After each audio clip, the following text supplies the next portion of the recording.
right. Now, of course, given that this is a cookout, I have to say, hey, Auntie, welcome. All right, so without further ado, for the folks that don't know you, can you just tell them who you are? Because I know that you have quite the reputation, but there may be some folks out here that may not know who you are. So please, just for the people, just a brief introduction. Oh, sure. Well, right now I founded a company called ARK Invest, and I really should start out by saying I'm a mom and I have 3 children and my angels from God. But I think what we're here for today is to talk about, I started a firm in 2014 to focus on investing in disruptive innovation that is going to transform the way the world works and give us all a lot of opportunities. So, we talk about the foundation of our research is around new technologies, DNA sequencing, collaborative robots, energy storage, think electric vehicles, artificial intelligence, blockchain technology. So we spend all of our time researching those areas and trying to figure out when they'll be ready for prime time and what would be the best way to take advantage, to capitalize on them, either from an investing point of view or an employment point of view.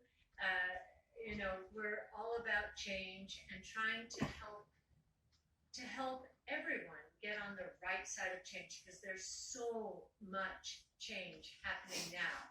So one of our missions and values is to educate. So we're here to help and to help anyone, parents, grandparents, people who are going through school, to figure out, hey, how's the world going to work and how can I get on the right side of change and ride those waves? That's amazing. That is pretty amazing. I guess, which kind of leads into the first question that I definitely had, and I'm probably sure that Joanne, you also had the same question.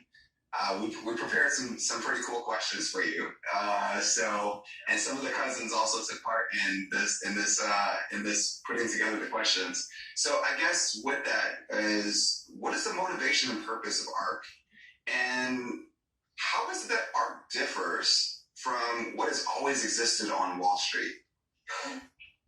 It's a great question. When I first started in the business, a very long time ago, so I started, I know I'm going to seem ancient when I tell you this, but I was in college in the 70s. And one of my professors introduced me to a firm called Capital Group on the West Coast, which was an investment company that was a great research firm. And so I started there and I said, wow, I could keep learning while I work. That's what I felt. It was like, whoa, wow, I can keep learning about how the world works while I work. It's like paying me to learn.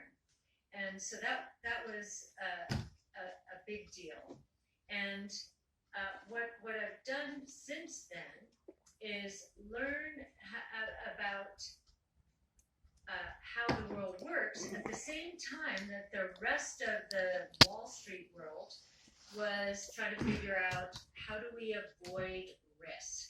And the reason for that was in the tech and telecom bust. That was 20 years ago. Yeah. And then 08, 09, the financial meltdown, which Correct. was 11 years ago. Wall Street was like reassessing everything and saying, how do we avoid risk? And what happened is too much of Wall Street today is about avoiding risk. And what we were saying, wait a minute, there's so much opportunity out there. So much opportunity. Let's start a firm which founded on, sure, we'll evaluate the risks, but all of you are reminding everybody the risks. Why don't we start a firm that focuses on the opportunity, the future? Wall Street today is what a lot of asset managers do is they focus on so-called benchmarks, S&P 500, MSCI World Index, Russell 2000 or 3000, and they're saying, okay, let's use that as our bogey, and then just make changes around those indexes. We don't pay attention to indexes at all. We're just saying, wait a minute, how is the world going to work? And let's take a white sheet of paper and figure out how an autonomous car is going to work. We don't care about indexes. They don't have autonomous vehicles in them. So it's a very different way of thinking about the world. But the reason I told you about Capital, where I started, is that's what they did. So it's back to the future. Nice.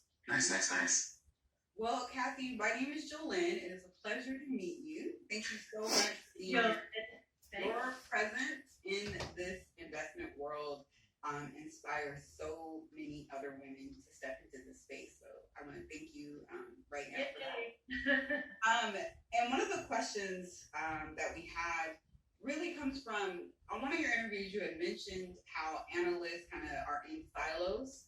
Yes. And how in their approach to investing. And so I would like to know, how do you develop a theme for investing? Right. So we're focused only on disruptive innovation. And what that means is, innovation that's going to transform the way we live and work. We're not as much focused on, let's say, 5G. 5G sounds fantastic, but we already went through 2G, 3G, 4G, 5G. That's called sustained innovation, and we're a fan of that. But we really want to focus on innovation that is going to transform our world completely.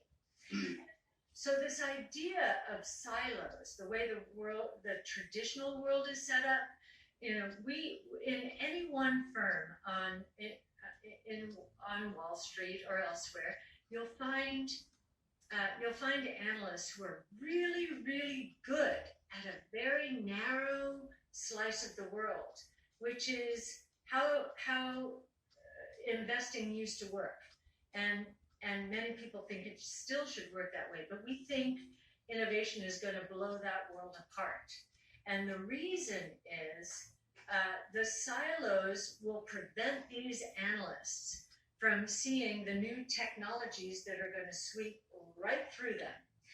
So to give you an example we're known for, but Tesla. Let's just take Tesla. Yes, let's take Tesla. So Tesla. Who on Wall Street follows Tesla? Auto analysts. Auto analysts should not be following Tesla. Tesla is, yes, at a very simple level, is an auto manufacturing company. But if you think about what Tesla is doing, it's really, given that we think it's going to be a winner in the autonomous vehicle network, it's a robotics company, because it's number one in electric, certainly here in the United States. It's an energy storage company, not an internal combustion engine company, because autonomous will be powered by artificial intelligence. It's an artificial intelligence company. So you really need a few analysts to figure out what Tesla really is worth. Auto analysts today are very focused on gas-powered vehicles. They will be extinct we believe, in the next 10 years. So these analysts have to figure out what to do next. They're not robotics or energy storage or artificial intelligence or software as a service analysts. So they're not well placed to analyze Tesla. So this is what we mean by siloed and really backwards looking. The transportation is going to be defined as anything but internal combustion engine, right? Yeah. So, yeah. So that makes a lot of sense. You're speaking my language. The distinction that we articulated between, like, sustained innovation is really key, because it is so easy to be like, okay, 5G, let's figure out what's going to be the next, big thing in 5G, and doing it your way, like thinking through like the themes and all that, actually makes more sense. So. You're right. 5G is going to make everything that we research even better, but it's not a big breakthrough. It's a huge enhancement. But we've already been through a lot of G's, right? And it's good. We're really happy that there's another G that's going to be faster and better and all of that. But it's going to help make everything that we research better than otherwise would have been the case. It's great, that we have faster data. The question is that, for me, it's like when I look at 5G, I'm like, does it create neural networks across municipalities? Does it help create neural networks across vehicles where vehicles can talk to each other and be on the same communication grid? And, that's where I look at it in the sense of, okay, hey, have we reached that part? We talked about it a few episodes back where we talked about the diffusion of innovation. It's like, are we there yet? Where it's like, where we talk about neural networks, even just within automotive. I could be on this all day, so I'm going to move on because I'm going to get off the soapbox. But you're right. It's going to make everything better, but neural networks are the main reason autonomous is going to happen, not 5G. Right. Speed everything up, make it better, but neural networks are going to make it happen. Yep. All right, so with that, given that we've already started talking about innovation and we started talking about the future, so we've gone through a pandemic, and we're still in the process of the economies, or the global economy is still on its way out. So we've seen some changes, like for example, you've seen tech companies completely remove their leases off of the table where they're okay with their employees working from home.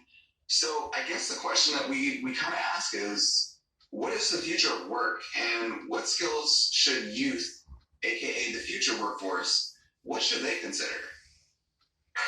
Future of work, we're as an organization trying to figure out, okay, we have done so well working remotely over the last year. Our productivity has exploded, mostly because we're not traveling to a meeting, that takes a half hour, then we have an hour meeting, then we have to travel back a half hour. Now, my day is half hour. My productivity's gone up fourfold. That's what I really. So future of work. There are going to be some positions in industry where you're going to need to come together. Certainly in terms of tech and operations and compliance, and some of that can be done from home, not all. As far as our analysts, a lot of what they do can be done from home. And I think a more mobile and agile workforce is absolutely possible. And to retain and attract talent, we may have to have a hybrid work situation where, some will need and want to come into the office, others won't need it. So I think we've opened a world to much more flexibility in the workforce.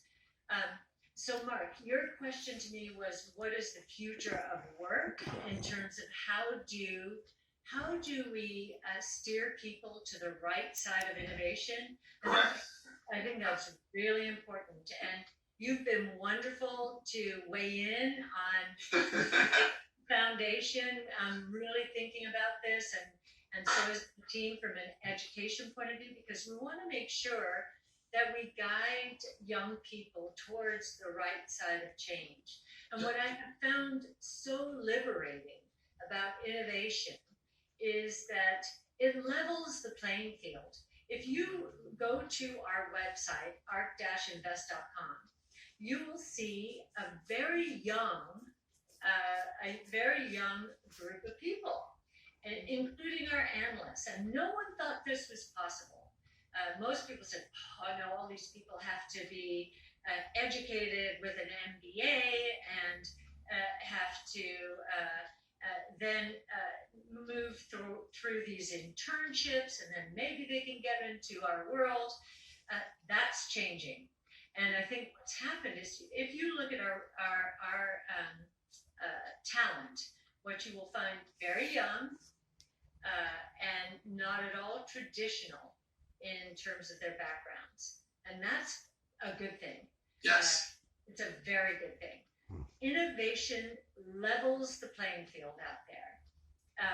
Our analysts, they're very young, as I said, and just take healthcare, for example. Yep. One of our analysts came directly to us from school, and because he had experimented with CRISPR-Cas9, which is gene editing, Mm-hmm. and been at the forefront, he was at Johns Hopkins, but at the forefront of a lot of innovation that's taking place. He had that curiosity, that desire to become a part of innovation. He was able to come to ARC and run circles around the most senior analysts in the Wall Street world. Why? Because because he in school Direct experience. He had experimented with CRISPR-Cas9. He knew all of the new technologies, and he was thinking about the world differently, because healthcare hasn't changed in 30 years, I'm going to say. Yes. It hasn't changed, but now the convergence of DNA sequencing, artificial intelligence, gene editing, and other gene therapies is transforming it incredibly. He knows more about that than people who have been in our business for 30, 40 years. That's amazing. That's amazing. Yeah, and I think it's true in every industry. You don't have to, if you develop a passion for innovation and you go onto the web and you devour everything having to do with innovation, you're probably going to be in a better place to succeed than those who've been in business for decades. So can I give you, and I'm not sure, can I give you an example of how, because I think you get into This is the cookout. Feel free. So we are involved in a partnership with Jericho Partnership. Yep. Jericho Partnership is in Danbury, Connecticut. And Carrie Amos, who is the president, when the coronavirus hit, she said, "Oh my gosh, these are at-risk kids who usually are at Jericho Partnership from 7 in the morning to 7 at night. Just like, we need to make sure that the people who are influencing these young people are giving them the right education." And giving them the right influences and motivation and incentives. And she said, "Whoa, they can't go to school anymore." And so now we have all this time with them. A lot of it's going to be remote. What can we do to help change their lives? Now, these are at-risk kids. And what we did is a 6-part seminar on drones. We're saying, okay, what would make these young people excited? These are teenagers. What would capture their imagination? And so we did it. Tasha Keeney and Sam Porras, who are two analysts and are focused on autonomous everything, said, "Yeah, we'll help with that." And this 6-part seminar with these kids, we were on Zoom like we are right now. Yep. In the early days, they wouldn't show their faces. They wanted to be there, but they didn't want to show their faces. At the end, everyone wanted to show their faces because drones had fired them up. And at the end of it, we were able to say to them, "Do you know that you now know more about drones, which is going to be a huge industry." 100%. Than anyone in Connecticut, than 95% of the people in Connecticut and in the United States. Yes. If this inspired you, you go and pursue that on the internet, and we will help mentor you. So I think this is going to happen in so many areas of innovation, and we have a great opportunity here to level set. This is an even playing field, and just I think inspiring young people Yes. is going to unleash the energy and imagination and enthusiasm to really help keep the U.S. number one in terms of innovation. China's fast after us, which is why this is important. I find young people to be the most inspiring when it comes to their imaginations, their energy, and their enthusiasm. That's where true education comes from. Also, it spawns from passion, and it also spawns from creativity. So to have that available and open and ready to teach and to also inspire kids from all different places, I mean, that's amazing. That's amazing. Yes, and I think what's very interesting, the world didn't change that much, not too much. I'm going to say from the 70s through the 2000s until maybe 2010. Then all of these innovation platforms started taking off. Yes. So the old world was not about a lot of change. It was about who you knew and networking and blah, blah, blah. Now you can, with creativity and imagination and energy and enthusiasm, anyone who's listening to us, if they are passionate about one of the innovation platforms or the technologies supporting those innovation platforms, if they can run circles around the traditional world order. So Yep. that's an important message. Now, Mark, I'm Yeah. guessing you're wearing some of our stuff. Yeah. I love it. I love it. I love it. Does it look good on me? Like, Looks great on you. I was wearing that shirt today when I took my walk. Jolene's a little mad at me right now because That's why I'm wearing my own, and I just love it. And you know that all of the profits from that swag 100%. are going to COVID relief, right? Yeah. So thank you. What I appreciate about what you're doing with that is this value of generosity as well as the value of passion that you just spoke about. Yes. As you may or may not know, the Come Up series is on a mission to close the racial wealth gap within one generation. And that will take a lot of passion. And also this thing you mentioned about like leveling things and making knowledge and applying that knowledge accessible. And that's one of the main reasons why the Come Up series does not charge for any of the things that we teach, because we feel so strongly and this sense of urgency to close this racial wealth gap. And if it's just a matter of people having the knowledge, then why not? Why would we charge people? So with that, what advice would you give to us, all the cousins who are aiming to close this racial wealth gap, and we're aiming to do that through investing? Oh my goodness, yes. What I have, okay, so we'll talk about investing first, and then we'll talk about the gap itself. Yep. On investing, I think, again, I'm going to draw a comparison between the traditional investment world Yep. and the new world. Okay. I'm finding, and I don't think I'm too welcome when I'm saying this to the institutional world, but I say it anyway because it's true. What I am finding is the individual investor who is not encumbered or weighed down by having to pay attention to benchmarks like the S&P 500 or the Russell or the MSCI, but just is saying, I want a piece of the future. I find that individuals are in a better place to achieve that than institutions are, at least up to now.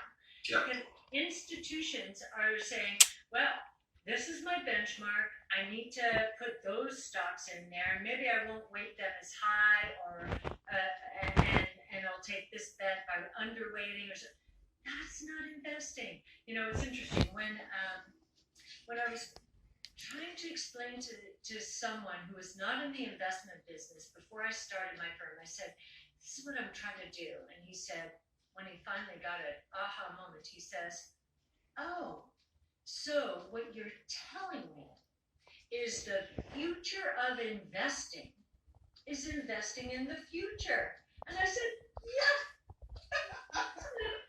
You know, we're back to the future. That's how I started in the business. But because of the tech and telecom bust and the 08, 09 meltdown and all of the risk metrics that entered into our ecosystem, I'm finding that a lot of the institutional world is investing in the past. They're investing in these indexes where companies who are the biggest part of the indexes are there because of their past successes.